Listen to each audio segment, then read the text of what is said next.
Because the topic was menopause through the endocrine lens, so I've kind of interpreted the topic a little bit. I spoke to one of my very dear friends, her gynecologist. Maybe she doesn't want me to tell you her name, but so I asked her, what exactly is it that you would like to know as a gynecologist?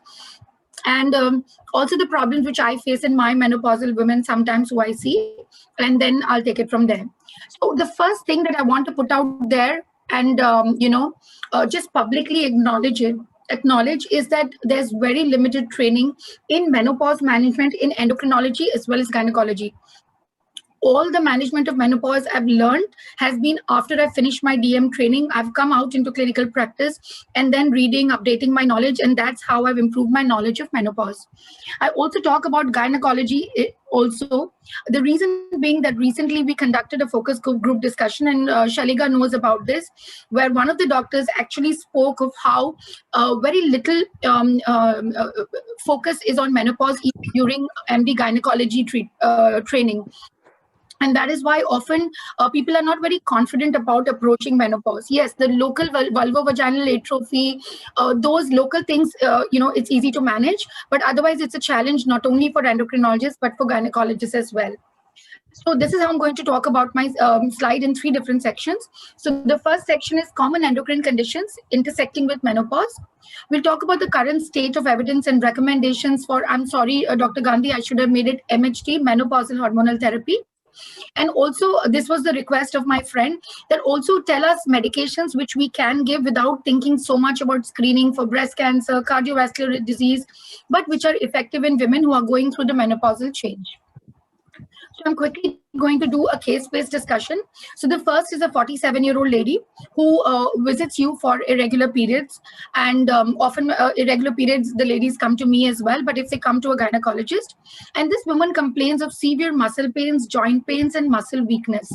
And as you're talking to her, she just comes up with this history that, you know what, I also have this recurrent kidney calculi problem, and I'm seeing a urologist for it. But somehow they just keep coming again and again. So what do you do in this patient? Do you treat her for her irregular periods and give her calcium and vitamin D?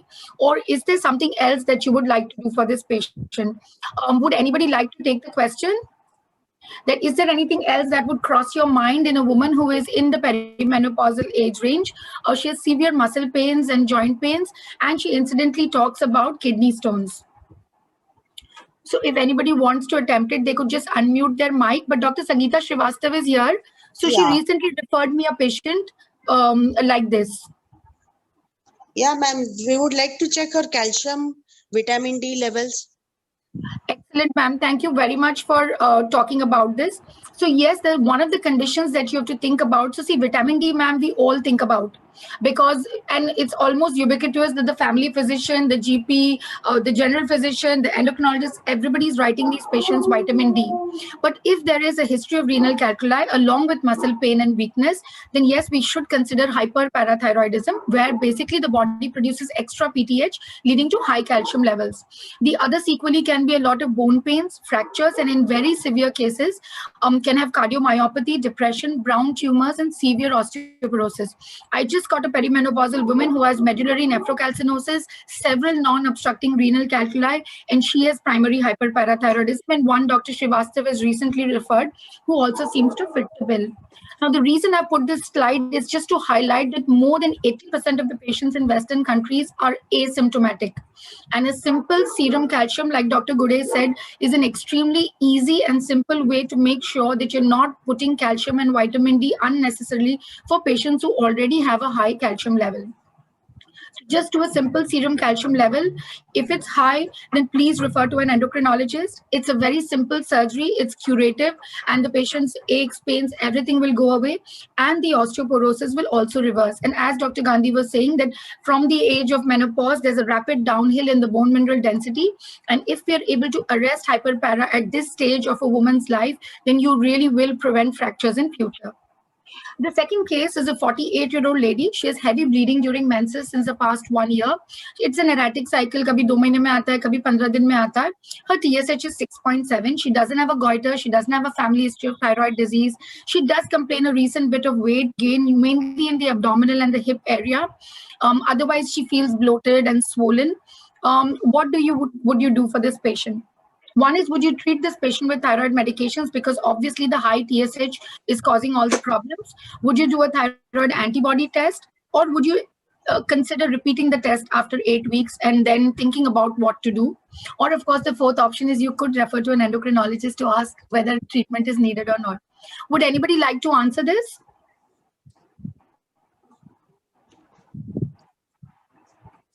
Anyone? Or would you treat, not treat? What would you do?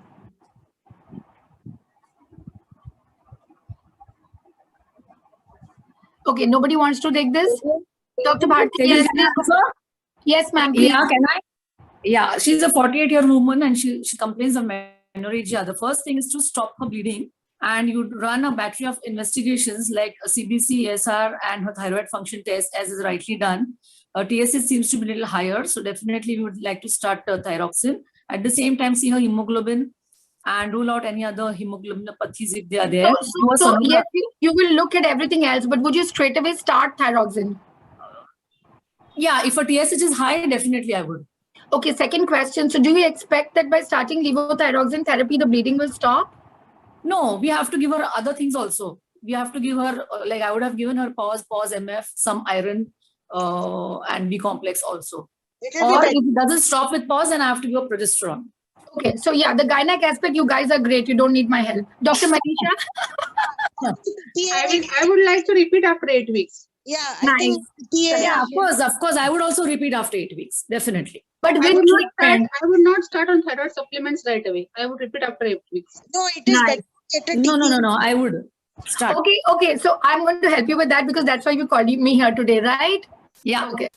Yeah. So let me explain. So why are we talking about this at all? It's the easiest thing in the world to start a woman on levothyroxine, right? But what we don't understand is that one step you take at the age of 48 pretty much is a life sentence for the patient. She has the burden of a chronic condition for the rest of her life. For the next 20, 30 years, she's going to have to take a medication which has been started with one single TSH value.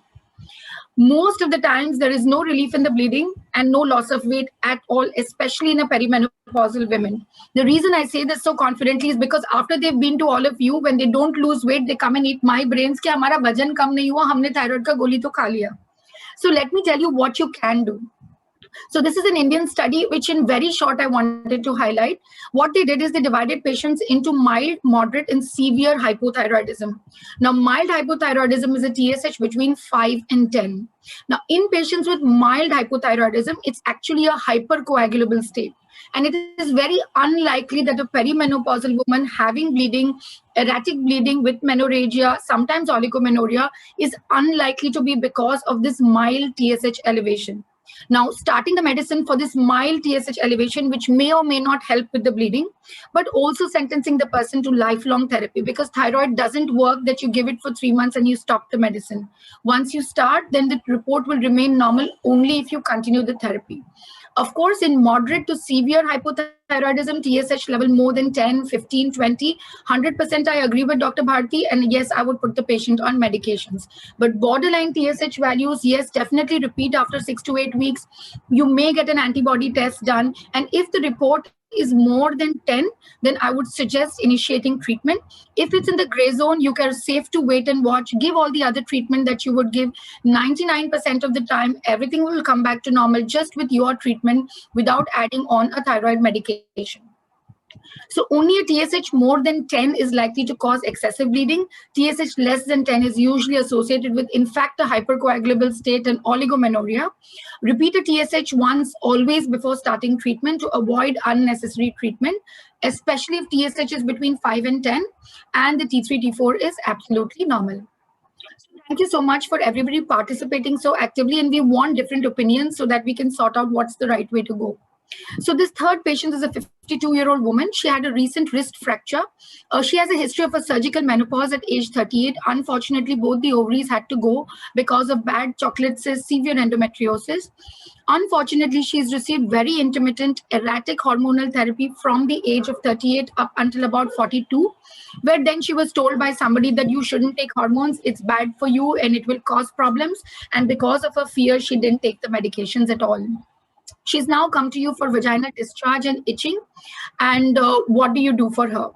So do you do the usual thing, that is treat the vaginal discharge, and as I recently learned from Sukirti, do an HPV test, or or do you consider something else about the fact that she had menopause at age 38? She received very intermittent hormonal replacement therapy, and now she's almost like 14 years down the line. Would anybody like to answer?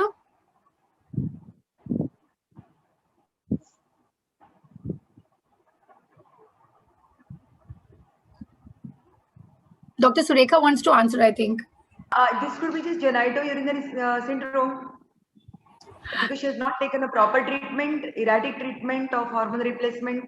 This is Okay. Anything else? a premature menopause or premature ovarian insufficiency, and probably a local. I mean, we have to investigate her. And, Did anything else about the history strike you? 52 years old, wrist fracture, erratic hormonal therapy, early menopause. Could be a premature ovarian failure. Yes, we know it's premature ovarian failure. There is no discussion about that. No, is it a parathyroid hormone? Okay, so in this case, I did the calcium level, it was normal. Vitamin D is normal, calcium is normal, everything is normal. Anything else would you consider? Dr. Hello? Manisha? Yeah, please go ahead. Osteoporosis. Yes, Dr. Sangeeta Srivastav, Dr. Jyoti Bobe, yes, definitely we will consider osteoporosis in this patient. The thing is that most of our patients, when they have early menopause, we do initiate them on hormone replacement therapy. Then some Tom, Dick and Harry will tell them, "Arey hormone mat lo, acha nahi hai, aisa nahi hai, wo nahi hai, aisa nahi hai," and they will stop the treatment. So because of this, these women are very prone to osteoporosis, and she has a wrist fracture. She's only 52 years old of age. So yes, definitely what we're going to consider is that there's a definite association between primary ovarian insufficiency and osteoporosis. This study has just been published in June of 2021, where they've looked at almost 12,000 women in the Canadian longitudinal study of aging. And what they find is that women in the POI group not only will report more self-reported osteoporosis, more likely to be on drugs used for osteoporosis.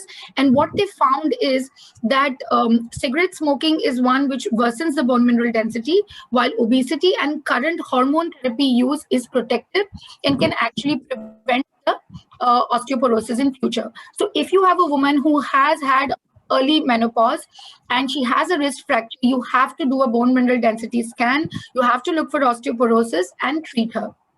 So refer women with premature menopause to an endocrinologist if needed, because in a busy gynecological practice, to give time and explain the whole therapy, make sure that they continue to do it, is extremely challenging.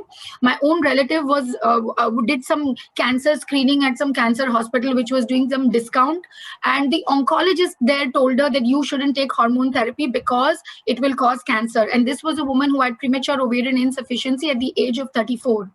And she was an ideal candidate for giving hormone replacement therapy. Also, please note that Tibolone, hormone replacement therapy, and SERMs alone are not recommended for the management of osteoporosis. So yes, you can use them in the premature ovarian insufficiency, but if the patient has documented osteoporosis, you have to give her either a bisphosphonate or something like that. So please don't think that HRT is a replacement for osteoporosis therapy.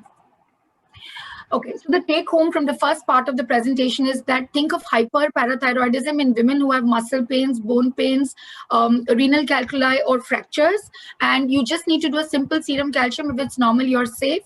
If it's high, then don't start calcium. Please don't start vitamin D, and please refer the patient.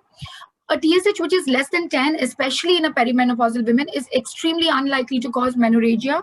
It adds to the medication burden, may not really help with the situation. So my suggestion would be, so do all your local therapy, whatever you need to give the patient, recheck the TSH in maybe about 6 to 8 weeks.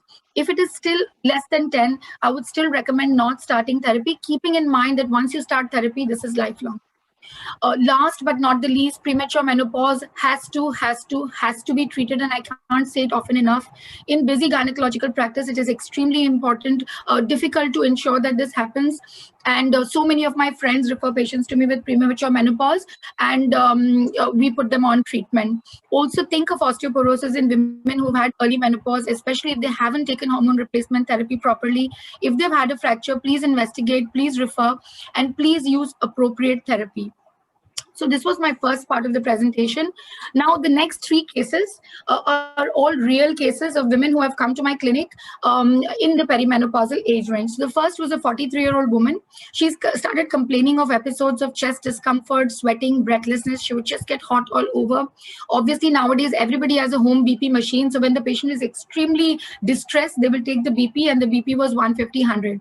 So what did they do? They went to a cardiologist. Cardiologist said, oh, she may have a cardiovascular disease, though she had no diabetes, no hypertension, nothing else predating it. And he didn't ask for a menstrual history. And the patient underwent a coronary angiography, ultimately found that the coronaries were normal, then was referred to somebody else who was, I'm sorry to say, a male endocrinologist, and then underwent an extensive workup for hyperthyroidism, pheochromocytoma, and Cushing's disease.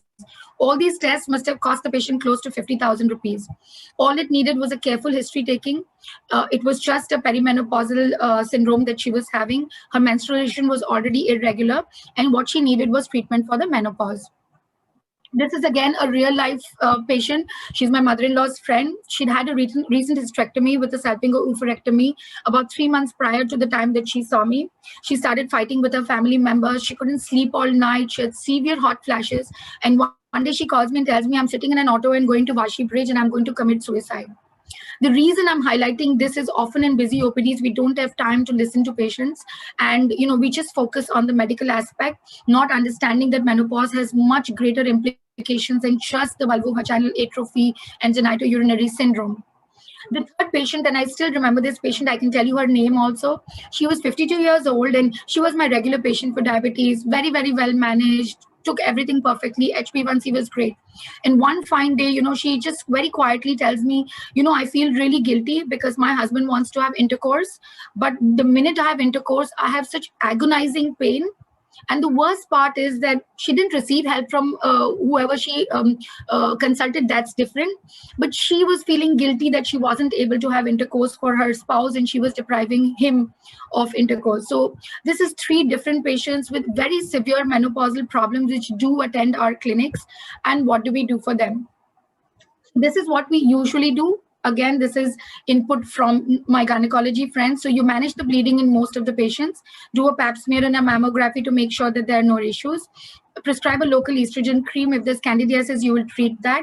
And then most of the time, what we do is write phytoestrogens, ask them to do yoga, meditation, exercise, divert the mind, take calcium, do a healthy diet. And this is what most of us have been doing, including me, until I got interested in menopause and actually really started thinking about it. There's a multitude of symptoms out there which we are just not addressing. Very bad hot flashes, low libido, low erratic mood, they're depressed, they're thinking negatively all the time, they just feel tired all the time. Some patients describe it, by the time it's 4 o'clock, it's like my battery is worn down. Body pains, joint pains, forgetfulness, depression, and these can be very serious issues for the patient. I also think that during training, we always think about the biomedical aspects of every condition. What should we do? What medicine to write? But what we also do not sometimes think about is the psychosocial aspect. So there was this one woman who told me, I can't go to the office anymore because the minute I sit in the office, I have such severe hot flashes that I have to leave the office and come back home. So it does have huge impact on quality of life for our patients. It's time to do more. And in a patient who has no comorbidities, it's completely safe. Please initiate menopausal hormonal therapy. We'll talk a little bit about that in the next few slides. However, if there are comorbidities, if it's somebody with diabetes, if it's somebody who has hypertension, please refer to an endocrinologist. We'll do a comprehensive evaluation. There are a lot of calculators available which can tell you about the cardiovascular risk of the patient. There are calculators available which tell us about the breast cancer risk of the patient. We can do a comprehensive assessment, and if the risk is low, then again in these patients, menopausal hormone therapy can be safely prescribed. So I think most of you have heard about the WHI study, which is called the Women's Health Initiative. It is probably the one study which has done the greatest disservice to women. So what happened is probably it was some man who one fine day thought that maybe if we give estrogen, then women will not have cardiovascular disease, because estrogen is supposed to be protective of the heart. So what they did is they had almost 27,000 women between the age range of 50 to 8. They divided them into two groups, and in one group they gave estrogen alone, and the other group they gave estrogen with MDPA. And what they wanted to look at, the primary endpoint was reduction in cardiovascular disease. And they wanted to look at the safety aspect, that giving MHT does not increase the risk of invasive breast cancer. So they wanted to look at reduction of CHT and increase in breast cancer. And they also looked at several other things like fractures and pulmonary embolism and whatnot. Now, this is what the study showed, and this study was published in 2001. So what it found is that it was amazing for vasomotor symptoms. It reduced hip fractures, so addressed osteoporosis, and actually reduced the incidence of new onset diabetes. But what it also did is increase the risk of coronary artery disease, increase the risk of invasive breast cancer, could increase the risk of stroke and pulmonary embolism, and other smaller things. So obviously with the first two, that is increase in coronary artery disease and invasive breast cancer, there was almost a 60% drop in prescriptions for menopausal hormonal therapy around the world, because now it was that if you give menopausal therapy, you will increase the risk of MI, or you will cause your patient to have breast cancer. But then, of course, as time passed by, people looked at the study outcomes again. They went back and did analysis again. And what they found is that many of these women in which this MHT was given, some were as old as 70 years of age. If you looked at the inclusion criteria, 50 to 80. They didn't bother if there were any vasomotor symptoms. It was not seen what was the age since menopause, what was the age of the woman, and they were initiated on MHT. So women were actually as old as 70 or 72 when the treatment was started. Many of them were more than 20 years post-menopause. Almost 50% of the women were smokers. So what I'm trying to say here is the group that they included was very prone to have an adverse outcome. This is not the patient population that we are looking to treat. The other problem was that this trial had used MDPA, and we all know that medroxyprogesterone acetate does have an adverse cardiovascular metabolic profile. And in most of the newer studies, MDPA is no longer used. So when they reanalyzed the data, if the woman was less than 60 years of age, or she was less than 10 years post-menopause, it was perfectly safe to give the therapy. If she was more than 60 and more than 10 years, then it requires discretion, collaborative approach with the patient, and a final decision.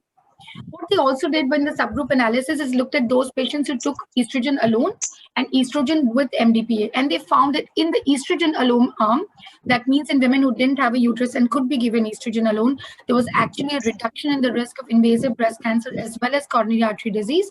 It was probably the MDPA which is the culprit and causing the adverse outcome.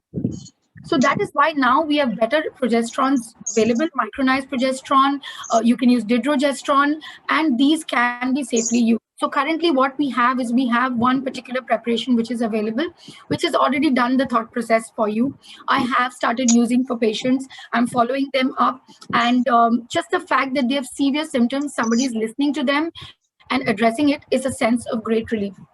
So when we finally look at menopause through the endocrine lens, this is the Endocrine Society Clinical Practice Guidelines. It's very clear who not to give the treatment to. But when you look at the list of conditions, most of your patients will not have any of these conditions. And please remember that diabetes is not a contraindication. So either active breast cancer or past cancer, benign malignant estrogen sensitive conditions, undiagnosed genital bleeding, untreated endometrial hyperplasia, venous thromboembolic disease in the past or now, untreated hypertension, active liver disease, and PCT.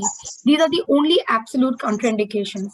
There are some relative contraindications where you have to use with caution. And then in this case, if you are not sure, then I think it's a good idea to refer to somebody who would do a comprehensive assessment for you. This is the IBS calculator, which you can use to calculate the breast cancer risk for your patient. It takes into account everything, the age of menarche, age of menopause, hormone exposure, family history, everything, and gives you risk. So the risk at the right is actually my own risk for breast cancer, and my risk for breast cancer is actually less than that of the population. So the red line is my personal risk and the blue line is the population risk. This is the Q-RISK-3 score, which we use for calculation of cardiovascular disease. And you get a number like this. It tells you what is the risk of this person having a heart event in the next 10 years. So this, I'm sorry, I put the example of if this was one of our patients, the risk is 22%. And in this, we would not give menopausal hormonal therapy. But if the risk is low, less than 5%, you can safely give the hormonal therapy without worrying about CV risk. One slide I was requested by, again, my friend.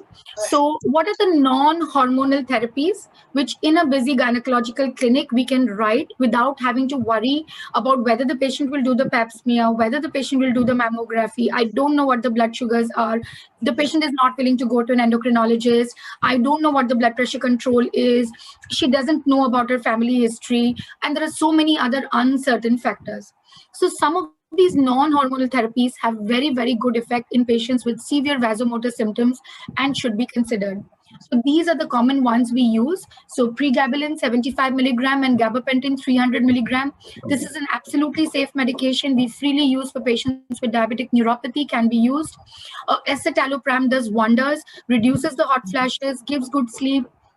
So these are SSRIs, escitalopram, sertraline, and fluoxetine, and also SNRIs like venlafaxine and duloxetine. If you're worried about getting medications which a psychiatrist use, then escitalopram 10 milligram is the simplest to use. Patient doesn't experience any side effects but has a lot of benefit usually. So this is one of my patients who I just consulted yesterday, and we had given her escitalopram 10 milligram. I think it's been about a month now since she's taking the therapy. And, she must have consulted a minimum of at least 6 to 7 doctors. She repeatedly told everybody about all the problems she's having, but was not able to get a meaningful result anywhere. After the escitalopram, she's able to sleep well. The hot flashes are at a minimum. But now, of course, her worry is that I will get addicted to escitalopram. So I had to explain to her that this is a mild antidepressant. She's not going to get addicted to it. It's not a sedative. And her symptoms are almost 80% better, even without any menopausal hormonal therapy. So if you're too busy, your patient is not compliant, you're worried, then at least you can give this as a stopgap measure for your patient. But with the a caveat that menopausal hormonal therapy is the most effective treatment, at least for the vasomotor symptoms. The benefits outweigh the risks in most women. So less than 60, less than 10 years of menopause, you can strongly consider MHT without any fear. Of course, you have to individualize the therapy, ask the patient's preference, look at the clinical situation. And of course, always make sure that the CV and breast cancer risk is not high. There are free online calculators available, which you can actually use. So this was a review we wrote on the interrelationship of menopause and type 2 diabetes. And what I just wanted to underline here is that this is a unique opportunity when a woman consults her doctor for vasomotor symptoms. This visit can be used to sensitize a woman about the need for screening herself for type 2 diabetes, about the increase in weight and adiposity, and how she can prevent the weight gain as well as the type 2 diabetes. Thank you so much.